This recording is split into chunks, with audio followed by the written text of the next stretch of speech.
ఎవరైతే తప్పు చేసి ఉంటారని మన అందరం భావిస్తున్నామో వారు సుప్రీంకోర్టుకు వెళ్లి మేమేం తప్పు చేయలేదని చెప్పి ఆ రోజు బొంకారు. అప్పుడు సుప్రీంకోర్టు ఏర్పాటు చేసిన స్పెషల్ ఇన్వెస్టిగేషన్ టీం ఈ అంశంలోకి వెళ్లి వారు అనేక మంది ఎక్స్పర్ట్స్ ని, రాష్ట్ర ప్రభుత్వ పోలీస్ యంత్రాంగంలో ఉన్న సభ్యులు, సిబిఐలో ఉన్న సభ్యులు అందరిని కూడా, అలాగే FSSAI అంటే ఆహార నాణ్యతని పరీక్ష చేసే ఒక ఏజెన్సీ, కేంద్ర ప్రభుత్వ స్థాయిలో ఉన్న ఏజెన్సీ ప్రతినిధులు, వీరందరినీ కలిపి SIT ఏర్పాటు చేశారు. కాబట్టి ఇవాళ వారిచ్చిన రిపోర్ట్ ని అందరం కూడా జాగ్రత్తగా పరిశీలన చేద్దాం. ఇవాళ ఉన్న ప్రభుత్వం, ఇవాళ బోర్డు లో పనిచేస్తున్న చైర్మన్ గారు కానీ, ఎగ్జిక్యూటివ్ ఆఫీసర్ గారు కానీ, గౌరవ ధర్మకర్తల మండలి సభ్యులందరినీ కూడా మనం ఆశించేది, కోరేది, భవిష్యత్తులో ఇలాంటి చర్యలు రాకుండా ఎలాంటి చర్యలు మనం తీసుకోవాలి. ఇలాంటి తప్పిదాలు జరగకూడదు. ఇది తప్పిదమే కాదు, ఇది దుర్మార్గం. ఇది కలుషితమైన ఆలోచనతో పెట్టరేగిపోయిన కొంతమంది మన మనోభావాలని దెబ్బతీసేటట్టుగా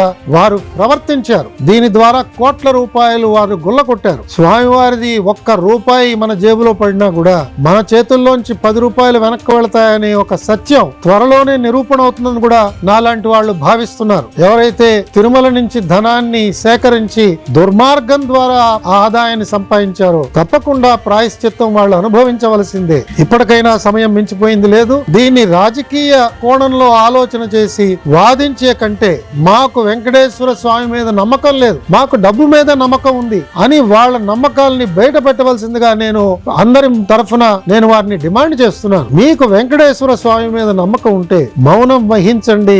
మీరు చేసిన ఈ దుర్మార్గానికి మీరు మీ చింతని ప్రకటించండి, మీ బాధను వ్యక్తపరచండి. ప్రాయశ్చిత్తంగా వెళ్లి అంగ ప్రదక్షిణ చేస్తారో, పుష్కరిణిలో మునుగుతారో, లేదా తల నీలాలు అర్పిస్తారో, లేదా వెళ్లి శిక్ష అనుభవిస్తారో జైల్లో కూర్చుని, అది మీకే వదిలేస్తున్నాం. కానీ ఒక సామాన్య భక్తుడుగా మీరు చేసింది క్షమింపరాని నేరము. మీరు దాన్ని వెనకేసుకొస్తూ ఇవాళ సమాజంలో అలజడి సృష్టించడానికి ప్రయత్నం చేయడం ఏమాత్రం కూడా అది శ్రేయకరమైన పని కాదు. మీ వల్ల మేము ఆశిస్తున్నది కాదు. రాజకీయ పార్టీల వాదనలు ఏ రకంగా ఉన్నా కూడా అది వాదనలతోనే మీరు చేసుకోవాలి. కానీ ప్రజా జీవనానికి అంతరాయం కలిగించడం గాని, ప్రజా ఆస్తుల్ని తగలబెట్టడం గాని ఈ విధంగా చేయడం క్షమింపరాని నేరం అవుతుంది. వెంకటేశ్వర స్వామి భక్తులందరినీ కూడా సవినయంగా నేను కోరేది, తప్పకుండా మనం కొంత సమయాన్ని వేచి చూద్దాం. ప్రభుత్వం తీసుకునే అనేక మంచి చర్యల వల్ల తిరుమల తిరుపతి దేవస్థానంలో ఈ తప్పుని ఎవరైతే చేశారో వారందరికీ శిక్ష తప్పకుండా పడుతుంది.